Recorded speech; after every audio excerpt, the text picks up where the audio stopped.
So basically, he came with Hammer like, hey man, in this LA and everything, man, and things can happen, you know what I'm saying? You to holler at me, man, you know what I'm saying? Holler at me for protection.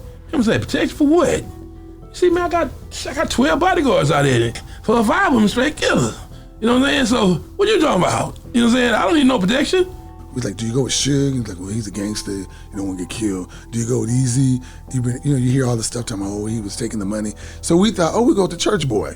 We'll go with MC Hammer, but he was the most gangster one of all of them. I know who Hammer was affiliated with, and he wouldn't have to pay to tell somebody to fuck somebody up. When this picture of MC Hammer, Suge Knight, and a few others started making the rounds online, the original poster claimed Hammer was clearly the odd one out. But the internet fired back, pointing out that MC Hammer might have actually been the most dangerous one here, and they weren't wrong. He wouldn't even have to say it. If somebody was making Hammer uncomfortable, without him saying I'm uncomfortable, somebody around him would have came to you and said, quit making Hammer uncomfortable. Truth is, Hammer was way worse than people realized, so if there were rumors about Suge Knight bullying him into some shady contract, it can't fly, because if anything, it was the other way around, because MC Hammer was no joke. Let's dive in. MC Hammer and Suge Knight. A lot of people didn't know this at the time, but according to Benito, who once worked closely with MC Hammer, Suge Knight actually used to be Hammer's bodyguard. That alone flips the narrative people have been running with for years. Eventually, MC Hammer would go on to sign with Death Row Records, but this happened at a time when his mainstream success had taken a serious nosedive. He wasn't topping charts anymore, his fame had faded, and financially, things weren't looking great. Hammer came out, and he told me, I asked him, I said, Hammer, how you wind up working for somebody that used to work for you? I mean, Suge's the bodyguard for us. Reggie Wright Jr., a former Death Row insider, gave a detailed account of how Hammer ended up back in the mix. According to Wright, he and Suge Knight were in Suge's office one day watching BET, and Hammer was on screen performing, trying to stage a comeback. And we was watching this, and he was looking at the show. And he said, Reds, look at Hammer. And I was like, yeah, Hammer, trying to make a comeback.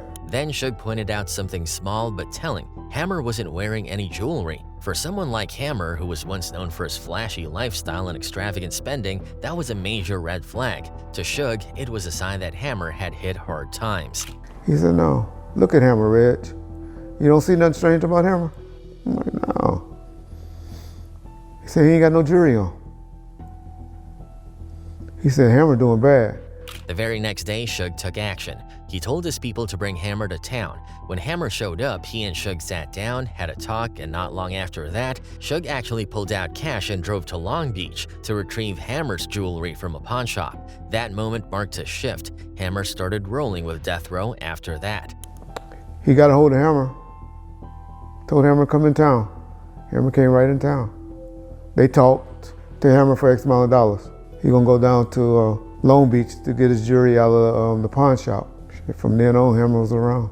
In 1995, he officially signed to the label and began working with some of the most iconic names in rap, including Tupac. One of the standout tracks from his time there was Too Late Playa, a collaboration with Big Daddy Kane and Danny Boy. Now here's where things get interesting. Over the years, there's been talk that Suge Knight may have bullied or extorted Hammer into signing a shady deal, the same way he reportedly did with a lot of other artists. But when you look at the facts, the narrative doesn't hold up, because MC Hammer, as it turns out, was no lightweight. In fact, many now believe Hammer was far more dangerous than Suge Knight ever was, and that changes the entire perspective. If you look closely at old clips and photos, you'll catch glimpses of Hammer and Suge hanging out together. But what people are just now starting to notice is the body language, specifically Suge's. He never looked completely comfortable around Hammer. Some even say he seemed nervous whenever they were in the same room. Definitely doing that. Hammer, you feel at home? Oh yeah, definitely. I mean, me and Suge go back 10 years, so it's another day. Fast forward to today, and the conversation around these two still hasn't died down. They're both still mentioned when people talk about the most dangerous figures in hip-hop history. MC Hammer might not be the global superstar he once was, but his legacy, especially in the streets, has only grown more legendary with time. He's still considered a street icon by many, and even though he's not as publicly active now, who's to say he doesn't still have those connections? Suge Knight's downfall. As for Suge Knight, his story took a darker turn. He's currently serving time in prison, and that reputation he once had as the industry's boogeyman seems to be fading. In 2018, Suge was sentenced to 28 years in prison after pleading no contest to voluntary manslaughter for a fatal incident that took place in 2015. The former Death Row Records CEO was initially charged with murder after he used his pickup truck to run over two men in the parking lot of a Los Angeles burger joint. The entire incident was captured on surveillance video near the filming location of the Straight Outta Compton biopic. The video obtained by TMZ shows the January 29th incident where Knight's truck apparently runs over the two men. The truck backs up, hits one man. Seconds later, the truck comes back. Prosecutors argue that Suge had followed the two men to the nearby restaurant after a heated altercation and, rather than walking away, escalated the situation in the most fatal way possible. The outcome was tragic. One man, Terry Carter, lost his life, and the other, Cleabone Sloan, sustained serious injuries to his head and foot. Suge fled the scene before police could arrive, and after months of legal back and forth and looming charges, he accepted a plea deal just days before his trial was scheduled to begin. Facing the very real possibility of life behind bars, the deal was seen as his last-ditch effort to avoid spending his final days locked away without parole. But this wasn't Suge Knight's first run-in with the law, not by a long shot. Back in 1997, he was sentenced to 9 years in prison for violating probation stemming from an earlier assault case. Although he was released early in 2001, it didn't take long before he was back inside. In 2003, Suge found himself behind bars again, this time for assaulting a parking lot attendant, and between that and his 2015 case, his name was tied to several other incidents. In 2014, he was accused of second-degree robbery for allegedly snatching a paparazzi's camera alongside comedian Cat Williams. And not long after that, he was indicted for threatening Straight Outta Compton director F. Gary Gray with death or bodily harm. Yeah, this is yet another charge for Suge Knight related to the movie Straight Outta Compton. This time, he is accused of texting a death threat to the movie's director. Fast forward to now, Suge is serving a long sentence, and his projected parole date isn't until October 2034. That's nearly a decade away, and given his health and current mental state, it's unclear whether he'll even make it that far. What's become increasingly evident is that Suge Knight is no longer the larger-than-life menace that once sent chills through the music world. Prison has taken its toll. His decline reportedly started as early as 2016 when Suge had to undergo emergency surgery due to a severely inflamed appendix. He had been in pain for weeks before doctors finally acted, and the procedure left him physically weakened. But the real transformation wasn't just physical. According to reports and rumors coming from inside the prison system, Suge has been keeping an extremely low profile. Word is, the man who once walked into rooms with bulletproof confidence now barely leaves his cell. And then there's the chain that's caught the most attention, that Suge Knight, the self-proclaimed Pyru affiliate, who once wore his gang ties proudly, isn't even repping that life anymore inside. Some insiders say Suge has completely distanced himself from gang affiliations in prison, opting instead for a solitary existence, quiet, cautious, and afraid. He's reportedly in PC, a special unit designed to keep high-profile or vulnerable inmates safe from the general population. And while officials say this decision was based on Suge's celebrity status, others believe it had more to do with genuine fear for his safety. Many say that Suge Knight, the former boogeyman of the rap game, is terrified. Talking about Suge like that, see, I was bringing up, I raised that point to show you that dudes be on these streets advocating this tough man persona. You see, that's what I was speaking to. I was showing them, I was trying to illustrate, based on what we talked about, me and Suge, that, hey man, you can come out. The persona that once ruled over the industry with intimidation and brute force now seems like a shell of itself, fading behind bars. The same man who once made artists and executives tremble now finds himself stripped of power, clinging to silence and isolation for survival. And here's where things get interesting again. A lot of people have been comparing Suge's current situation to what it would have been like if someone like MC Hammer were in his shoes. And the conclusion many are coming to is that Hammer probably wouldn't be in the same position. MC Hammer's street cred.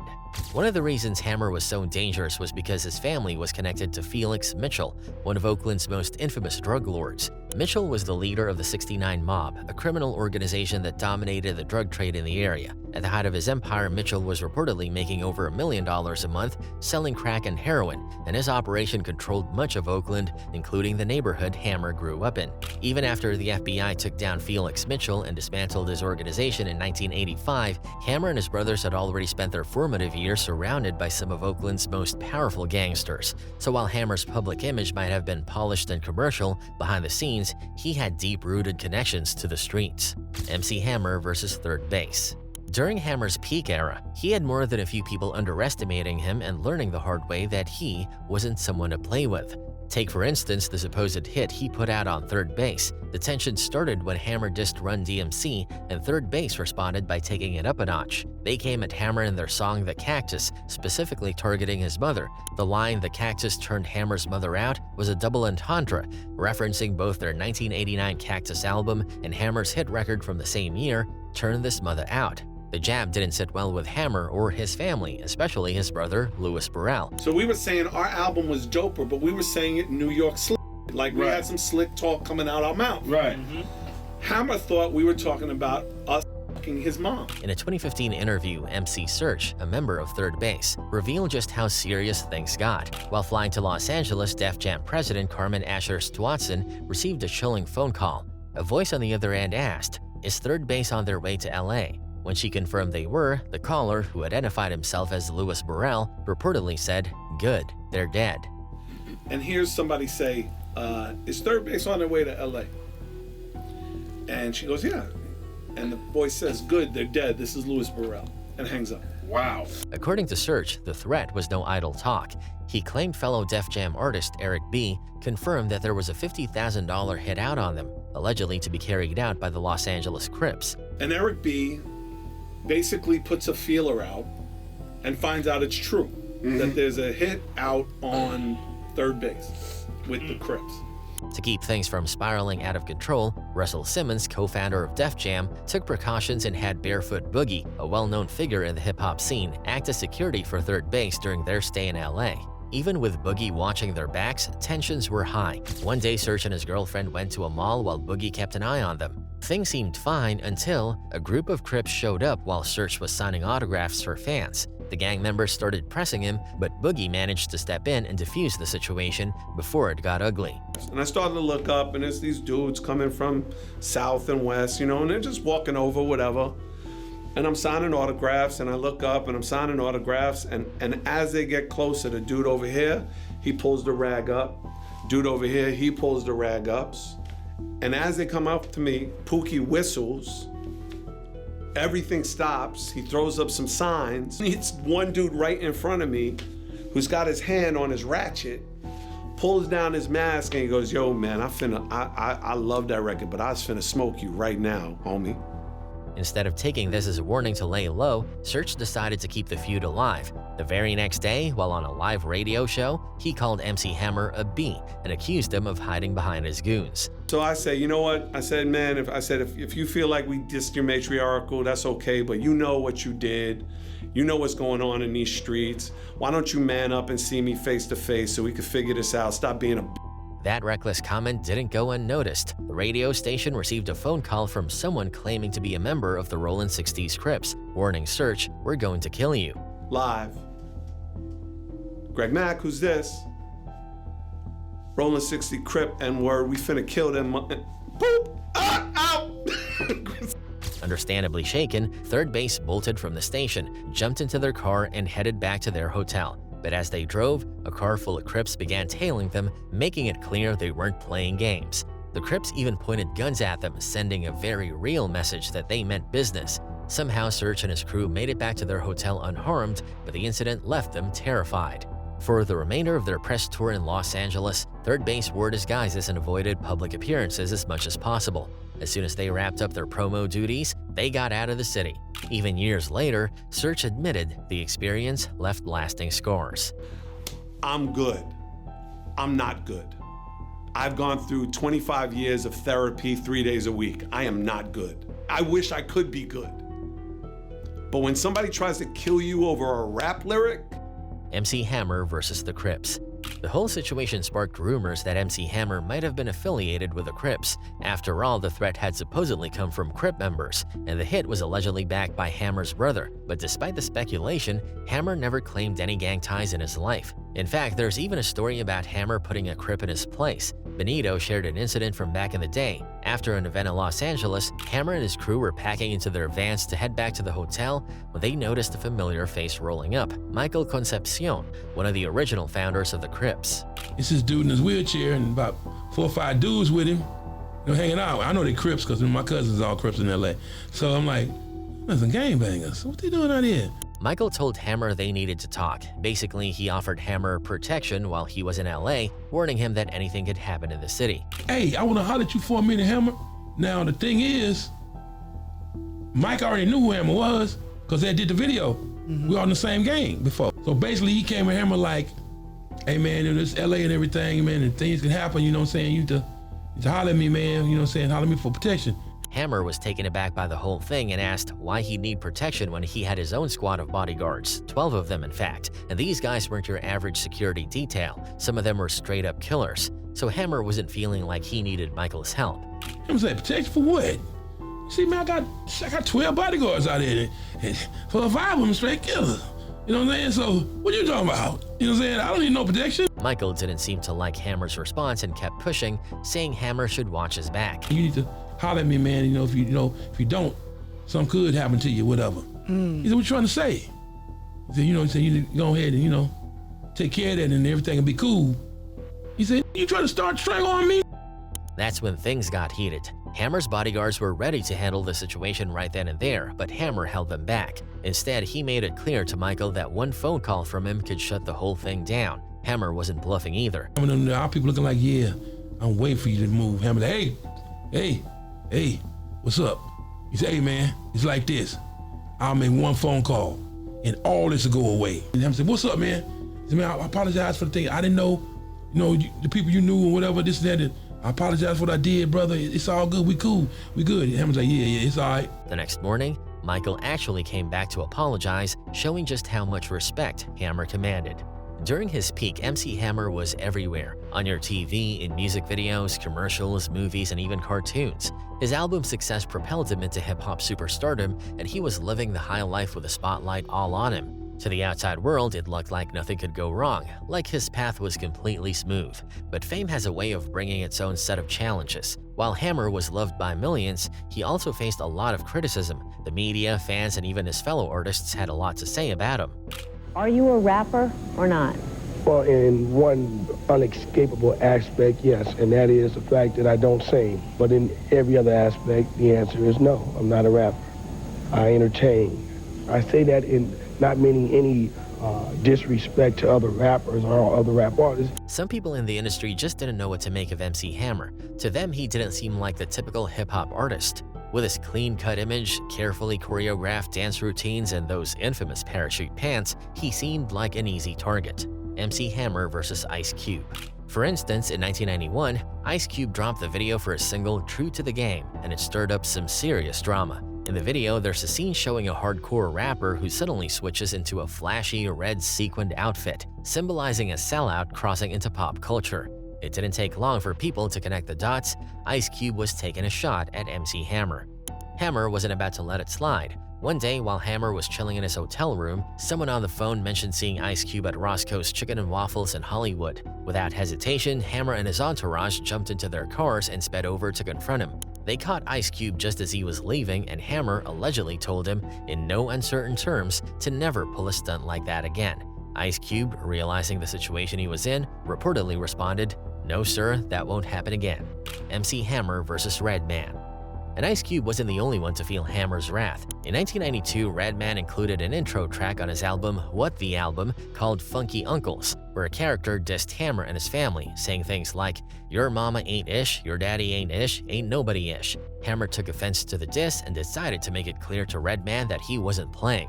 When I did the skit, and I was like, you know what? That goddamn MC Hammer, him, mama, and the whole nine. That came up to me on MTV Crips on the last episode they had. When Redman came to Oakland, Hammer's affiliates chased him out of the city. Redman later admitted they barely made it out safely. "We had to get the F out of there. They wasn't playing. We was almost boxed in," he shared during an interview. A few years later, in 1995, both Hammer and Redman were on the set for the final episode of Yo MTV Raps. Hammer approached Redman and told him, "Red, I'm gonna tell you something. You're young, but I don't allow nobody to talk about my mama. You understand me?" Redman, fully aware of Hammer's reputation, quickly apologized, saying, "Yes, sir." MC Hammer was there. That approached me. He was like, "Red, I'm gonna tell you something. You young, but I don't allow nobody talking about my mama. You understand me?" I said, "Yes, sir." Redman later explained that he learned his lesson. "I got the message," he said in a 2016 interview. "I heard about Hammer and I seen his work. I'm good, my brother. I like the Bay Area, so F that. You're right, I won't talk about your mama." But despite his street roots and tough reputation, Hammer never glorified that lifestyle in his music. Instead, he focused on being a positive role model for kids, encouraging them to stay out of trouble and believe in their dreams.